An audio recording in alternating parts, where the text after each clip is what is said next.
Today on the Take On Board podcast, I'm speaking with Sandra Gamble about advisory boards, focusing on energy and sustainability. This is part of an advisory board mini-series. So the first episode that you would have heard last week is Louise Brokeman, where she gave us the history, purpose, structure and impact of advisory boards. So if you haven't already listened to that episode, pop back to that one to give you the foundation. This week, as I say, we're speaking to Sandra Gamble, and she'll give us an insight into advisory boards in energy and sustainability.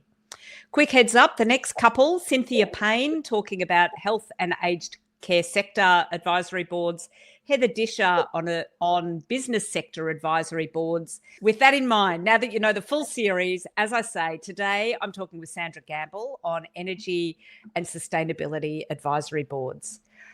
Before we start that conversation, as always, I would like to acknowledge the traditional custodians of the land on which we record. For me, I am on the unceded lands of the Wurundjeri people of the Kulin Nation, and I pay my respects to elders past and present. I also pay my respects to any First Nations people who may be listening today. I acknowledge their continuing connection to land, waters, skies, culture, and country. I support Voice, Treaty and Truth for Aboriginal and Torres Strait Islander peoples, and I encourage others in the Take On Board community to do the same. Now, let me tell you a bit more about Sandra. Sandra's board portfolio, well, there's a lot in there, shall we say, and it includes both governance and advisory boards. For today, let's focus on some of her advisory boards. So her advisory board portfolio includes the Australian and New Zealand Advisory Board for Institute for Science on Global Policy and the New South Wales Divisional Council for the Australian Institute of Company Directors, also an advisory board. With a background in engineering, regulation and government, Sandra has worked across the public, private and for-purpose sectors as a board member, senior executive and consultant. Currently, Sandra is the independent chair of Marinus Link Proprietary Limited, the company that will build, own and operate a new HVDC transmission link between Tasmania and Victoria. And she's also a board member of Energy Co, whose role it is to coordinate investment in New South Wales renewable energy zones. Oh, Sandra, welcome to the Take On Board podcast. Thanks, Helia. Thanks for having me. It is so fabulous to have you here, and I'm really excited to dig into advisory boards. They're a thing that people often ask me about, and, you know, governance boards versus advisory boards and all of that sort of stuff. But before we go there, as always, I want to dig a little bit deeper about you. Can you tell me, where were your parents born and where are your ancestors from? So I'm a Sydney person. My parents were both born in Sydney. Both raised in Sydney, and I'm the same, born and raised in the northwest suburbs of Sydney, out Dural, which is Darug country, yes. And they still live there. So we're very much Sydney people, albeit, you know, Western Sydney people, and I'm very proud to be a Western Sydney person. I currently live in Glenbrook, which is in the lower Blue Mountains in Gundagara land. And that's beautiful, and it has the added benefit of being very close to public transport. After living in Dural for my childhood, I vowed I would never live anywhere that didn't have public transport. So, and I use it very regularly. I'm a public transport nut. I think of it as a challenge now to find my way around with public transport. Yes, yeah, it is so fabulous. I'm not sure I should be admitting this on a podcast, but I will. I grew up in Diamond Creek. I think people may have heard me say that before. And Diamond Creek does have public transport if you're heading into the city. But if you're heading the other way, I mean, you can get to Hurst Bridge, but you can't get to Kangaroo Ground or Panton Hill or St Andrews and all of those places. So as a child, I used to hitchhike. Oh, my God.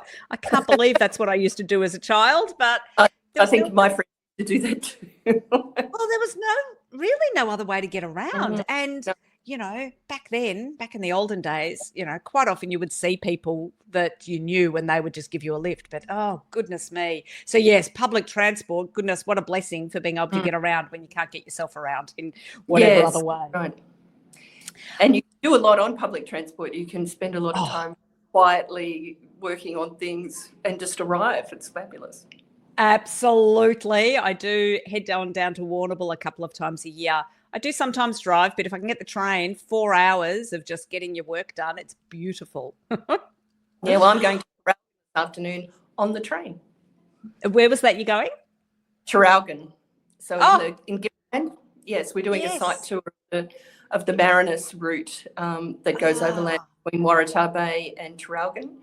And so we're catching the train this afternoon, which is going to be great. fantastic. Yes, I used to live in Traralgon as well, and yes, got that train a number of times. Just a couple of other background things, Sandra, before we dive into the topic, which we're almost there on. But tell me, I'm just thinking with background as a Sydney sider, the answer to this might be the same answer I give, but how many languages do you speak? Oh, I speak English very well, and I have a very, very light understanding of Indonesian because when Yes. when I was at high school at Galston High School in Western Sydney, we had a fabulous language teacher, and I took Indonesian. And in fact, one of my school friends is now a professor of languages and international studies at UTS, and she's a native Indonesian speaker now. So Ah, go to Indonesia and Malaysia, I can yes. actually read a lot of the language, but certainly can't speak it very well, and certainly not as fluently or fast as locals. Yes, yes. Oh, well, that's more impressive than me and my English only and very, very low levels of Italian learned on Duolingo. But anyway, so you're doing well. And, you've talked about a couple of places where you grew up, where you are now. So where do you feel your place or your home is? Oh, definitely Glenbrook, where I live now. I feel Yeah. very comfortable there. I have I have the privilege of owning 2 hectares of bushland Yes. that has a lot of Indigenous heritage and European heritage on it. So we have a registered Aboriginal site, we have a number of European historical sites, and we live just above Glenbrook Gorge and Glenbrook Pool, or the Blue Pool. Yes. And so I live in a place that's, where people love to go on their holidays. In fact, my friends come to our place. We're only 45 minutes from the city, and they come to my place for holidays. Oh my goodness, Sandra, I've done this all wrong. I should have said I'm coming to your place to Oh, record this. you're very, very welcome. So our house is a passive solar house before it was fashionable. And it's Oh, very neatly into the landscape, and we have organic vegetable gardens and chickens and 16 kilowatts of solar, and we're just about oh, to take delivery of our second electric vehicle. So, oh my goodness, how magnificent. Okay, we might be doing a follow-up episode to this at some stage soon, where you can show me around. you're very welcome. We love people coming and having a look. So, yeah. Oh, that is again, I know this is meant to be your background, but I grew up in Diamond Creek, in an Alistair Knox mud brick house that, for back then, built and designed in the 70s, was beautifully designed for the weather around us, and would, particularly in the downstairs part of the house, because it was split level. Oh, in summer it was just beautiful, to go Yeah. and So, just. where's Diamond Creek? It's in the northeastern suburbs of Melbourne, so kind of just past Eltham. I don't know if you know that part of, yeah, so northeastern suburbs. It's about, it's on the train line. It's on the Hurstbridge train line for Melbourne. So, yeah. Right. Anyway, all righty. Oh, Sandra, we could dig around in there for ages, I suspect, but we best get on to the topic for today. So, advisory boards. As I say, this is part of a mini series where we really dig into advisory boards and what they're all about. You're on a couple of advisory boards and governance boards, actually. So, yeah, it'd be great. Where did your advisory board journey start? So it started about 6 or 7 years ago when I was introduced to Louise Brokeman, who, Yeah. of course, is the founder of the Advisory Board Centre. And I did the certified chair course with her. Mm-hmm. And one of the things that I found amazingly useful for that certified chair course is that it wasn't just useful for advisory boards, it was useful for chairing generally. And Yes. I love chairing. I love chairing governance boards and I love chairing advisory boards. So for me, it was a bit of a validation and a development in the art of chairing. So from that, I was lucky enough to be appointed to a few advisory boards, and they are advisory boards that do unusual things and advise on unusual things. Which of course is the flexibility of the advisory board model, is that it's about providing governance boards and management with really interesting, different perspectives on specific topics. And so it's been really fun since then. I'd already started my governance journey at that point, and have continued on with it. It's been fun. So that's interesting. You were on governance boards and then moved into advisory boards. Part of it, by the sounds of things, was doing the certified chair course. But what was it about advisory boards that attracted you, that made you want to go and play in that space as well? With governance boards and advisory boards, I love the idea that a few people who bring different perspectives can come together, discuss the topics. I'm a real advocate of the idea that you come in with your expertise, but you learn while you're there, and you learn the perspectives of others, and together you come up with something that between you and separately you could not have found. So advisory boards do that, governance boards do that too, and I love being part of that. So I love learning from the other members of the boards, advisory boards and governance boards. I love listening to answers to their questions. Yes. And so it's all part of that team of coming together and creating value. Yes. Okay. And so, because so much more, let me start that question again. The advisory boards versus governance boards, it feels to me like every time you ask this question of people, there's a slightly different answer, because there's no real, this is exactly what a governance board is, this is exactly what an advisory board is. What do you say? What's an advisory board versus what's a governance board? I think it's pretty simple. Great. A governance board has fiduciary responsibility for the running of the company. It's very clear that they have responsibility for making sure the company drives towards its objectives. They're responsible to the shareholders, their customers, their suppliers, vendors, their communities. And that's a pretty important accountability, both socially and legally. And so, they need to direct the company to achieve that. An advisory board is none of that. It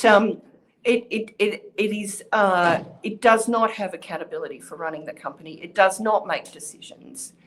But what it does do is it brings a whole lot of expertise to the company and a forum for experts to be able to discuss matters the company puts before them and brings forward advice. And that may be that there may be a consensus within the advisory board on what the advice should be, or there may be a difference of opinion. It doesn't really matter.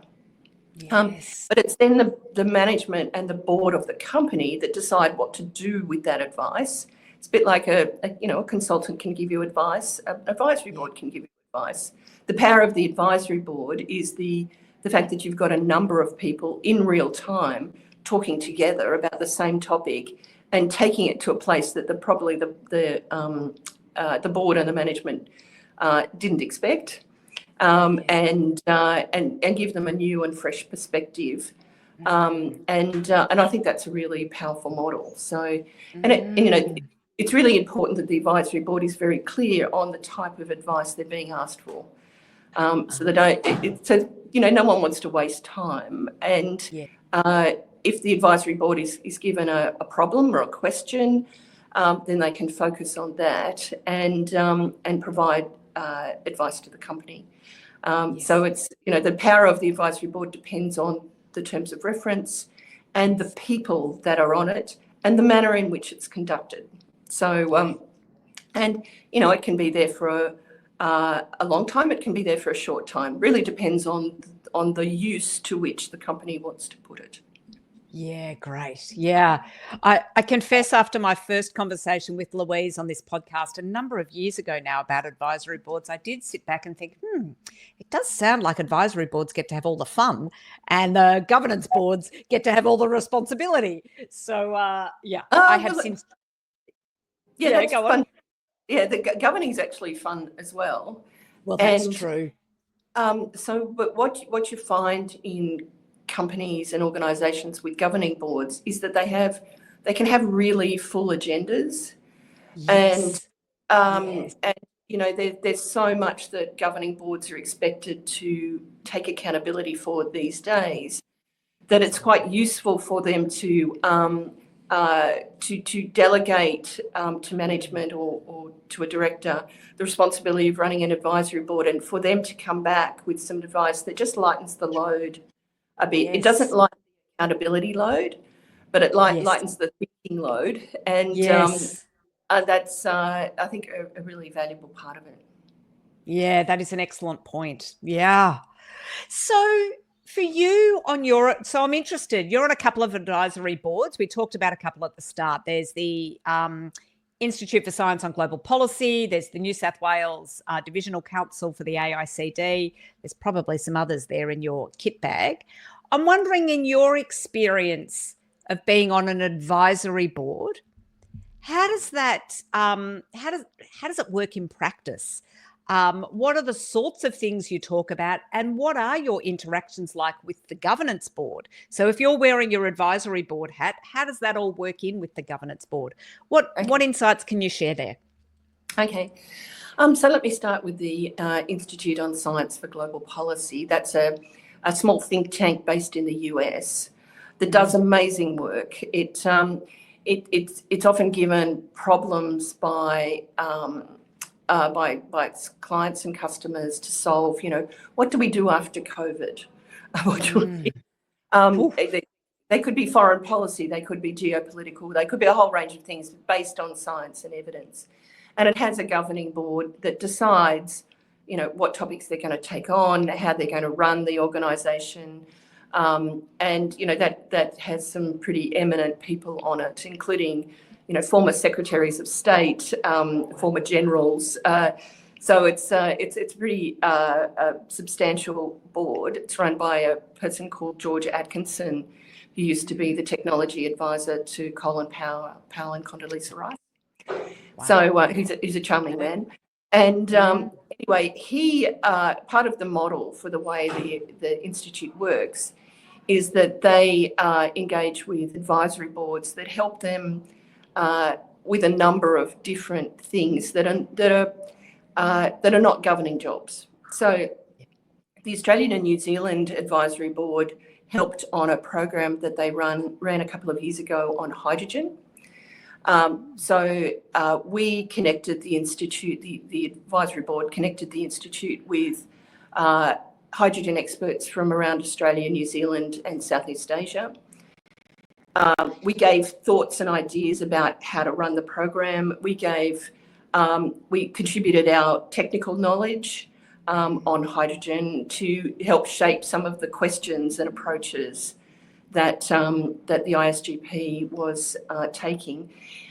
Their client on that occasion was the METI, the Ministry of Economics, Technology and Industry. I can't remember exactly the name. Who's basically the energy department in Japan, and they asked the ISGP to peer review their hydrogen policy, and so the ISGP have an approach where they talk to hundreds of subject matter experts around the world, and we enable them to hook up with the hydrogen experts and industry in Australia. And so that was it was a pretty unique sort of job. We brought also some disciplines to that, given my training with the advisory board sector. I was pretty clear that there needed to be an agenda for every meeting. There needed to be a specific, discussion topic, and that, the ISGP, I think, were really pleased with the contribution that we made. And after we attended a large event in Yokohama back in April 2023, the communique that came out of that conference was considered by the G7 energy ministers. So it was quite a thing to be part of. The advisory board the advisory panel was quite a important part of assisting the ISGP to success, especially when they were engaging with such a large number of international experts around the world. So we were very pleased with that, and I know the ISGP was as well. And they are even thinking of asking us again when they have another topic that touches New Zealand and Australia, that we might assist them with that. That's fantastic. Yeah. So it's really that you get to, you have that deeper dive into it, and connecting up all of those things. Interesting. Yeah. And the other thing is too, we're sort of in suspension now. So, we're not needed at the moment. And so if you're not needed, you don't need to meet. That's right. They still have us as a group, and we became quite a group of friends as well as colleagues. So we can reactivate if we need to. But we're not active at the moment. And that's, again, the importance of advisory boards, is that you don't just run them for the sake of it. Yes, as needed, swoop in, swoop out as needed. Interesting. Mm-hmm. So I'm wondering then if I can delve on the other side. I understand, so you're the chair of Marinus Link, and I understand there's some thinking around potentially having an advisory board there. That's right. So Marinus Link is a company half owned by the Commonwealth Government, a third owned by the Victorian Government, and a sixth owned by the Tasmanian Government. And we're heading into a very busy period of time leading up to our final investment decision, our financial close, and notices to proceed with our big vendors. So this is a $4 billion mega project.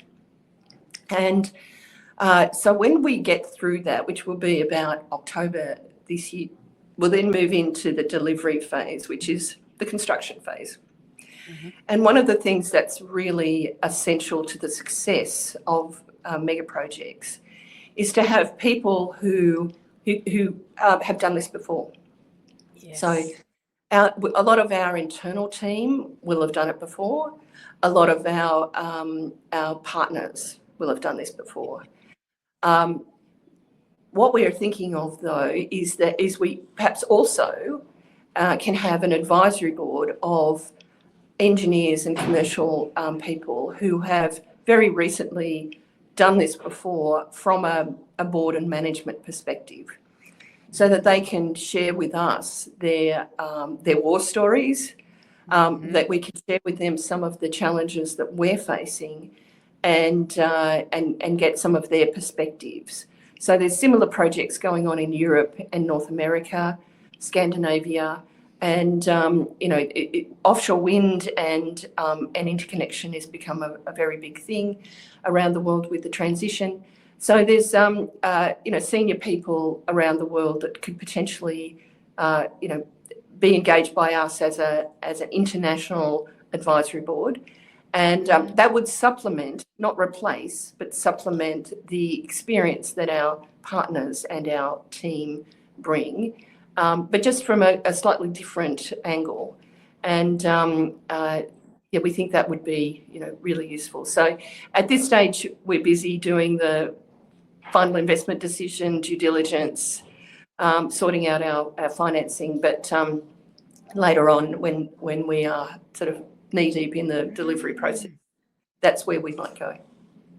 Interesting. Okay. So it must be, for you, you've played in all the different spaces in a way, in the governance boards, the advisory boards, and now on a governance board thinking about setting up the advisory board as well. So interesting. So what's your advice maybe either to people who are listening, to those in the Take On Board community that are considering either advisory boards, or if they're on a governance board setting up an advisory board, so either individuals or organisations, what's your advice to them in thinking this through? Okay, so you really, if you're starting to think about an advisory board and what they might be useful for, you're probably starting in the wrong spot. Okay, so the starting point for anything like this is, what problems do I need to solve? Yeah. What are the challenges my business, my organisation is facing? And then you have a range of tools and mechanisms that can help you solve that problem. An advisory board might be one of those tools, but it's not the starting point. Yeah. So you might say, I need to build a new HVDC, a high voltage DC interconnector. Thank you. I was wondering what HVDC meant. Thank you. Go on.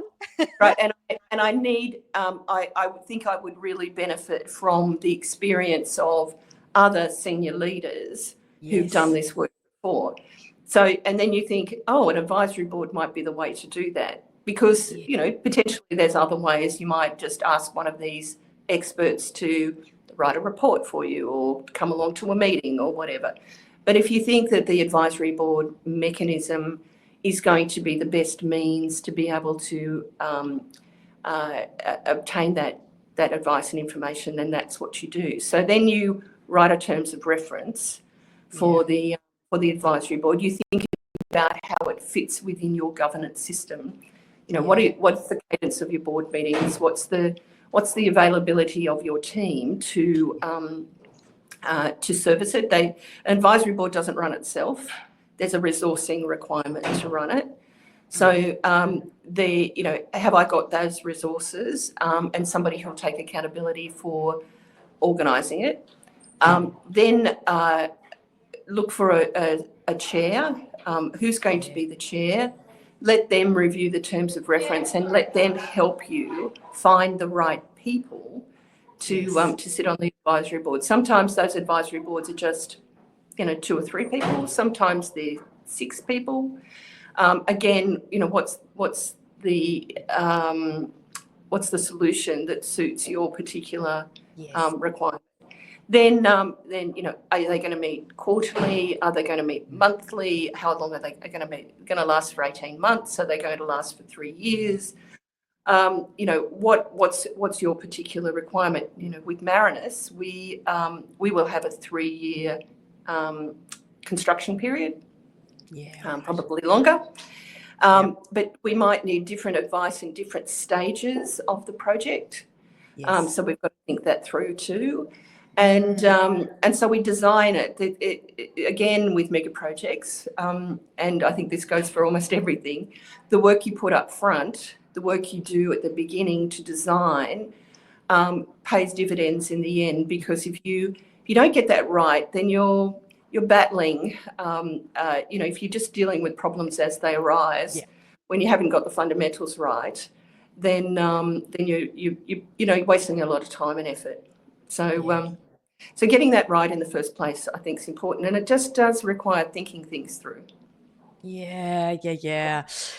No doubt. Also influenced by the wonderful training that you've got through the Advisory Board Centre that encourages people to think through all of these things very sensibly.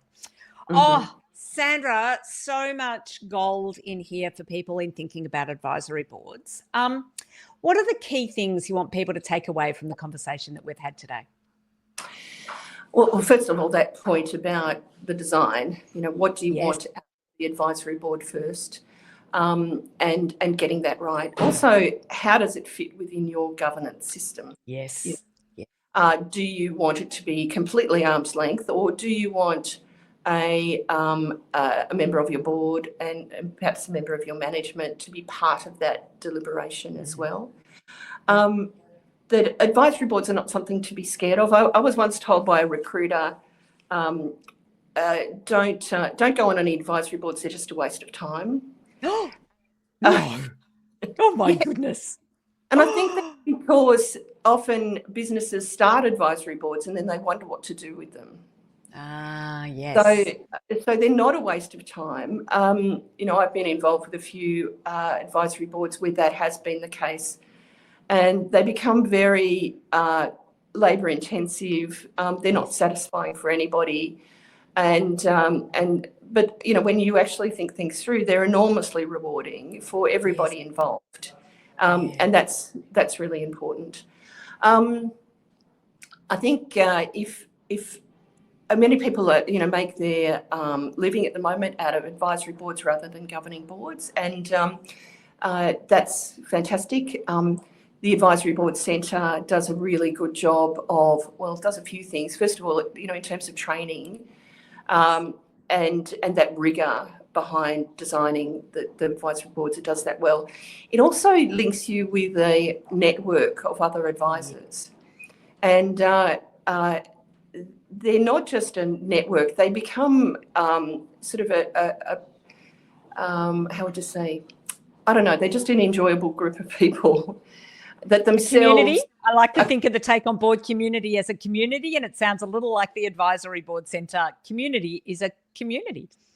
I would say that too, yes. And you can give each other ideas about what works, what doesn't. You can give each other leads, and... that's and there's a summit every year where you can come together in Brisbane, or sometimes in other cities as well. So I really enjoy that. I love meeting people. One of the important aspects of my career is to have a really wide network. So even though I don't work in aged care, I love hearing about what's working in aged care and what needs addressing. I love, the IT industry. I don't work in that either, but I love hearing about what's going on there. And so this community does also give me some avenues about, who I might know and how they might be operating. Yes. It is one of the joyous things about boards, isn't it? Whether they're governance or advisory, is that you get a little window into a whole lot of different worlds. I love it. Oh, Sandra. Now, it sounds like I was going to ask you for a resource that you would like to share with the Take On Board community. It sounds like the Advisory Board Centre is one, so we will definitely link that in the show notes. Is there any other resources you would like to share with the Take On Board community? That's a really good question. So I love collecting micro-credentials. And a couple of years ago, my daughter convinced me to do the Foundations of Sustainable Accounting. Ooh, okay. And so, just on the sustainability theme, and given that, many companies in Australia will need to report their sustainability plans and outcomes. Yes.